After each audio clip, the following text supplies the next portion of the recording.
Sabi po dito, a clownfish can change their sex. Again, a clownfish can change their sex. Is it a fluff or a bluff?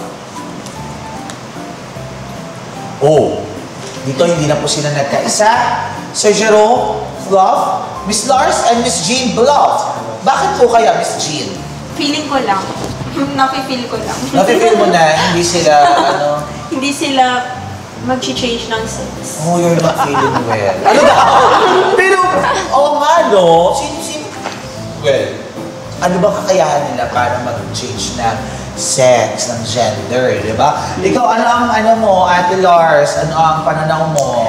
Ayan, so, sa tingin ko kasi walang nag-o-opera ng sex sa dagat. SRS. Yeah, kaya hindi siya nagbabago. Oo nga, no? Walang nag-SRS sa dagat, point taken.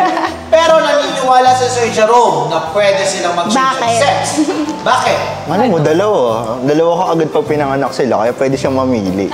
Pwede din. Diba?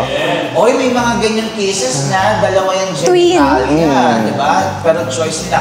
Pero, kung bluff ito, no more explanation, as is, hindi sila pwedeng magpalit ng sex. Pero, kung fluff ito, ano kaya ang explanation kung paano sila nakakapagpalit ng sex? Yeah. Kaya tignan po natin, is it a fluff or a bluff? Fluff! From female to male. Basahin natin ang explanation. Clownfish can change its sex because they are sequential hermaphrodites, meaning they're born male and can transform into females when the dominant female in their group dies, allowing them to maintain a breeding pair. Hi, pwede sila buntis? Yeah. Pwede Bakit ba sila? Sana okay. Saan nagpaparegister maging clownfish?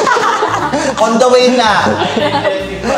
Oh, pero ang galing, no? Parang ka naman natin ang mga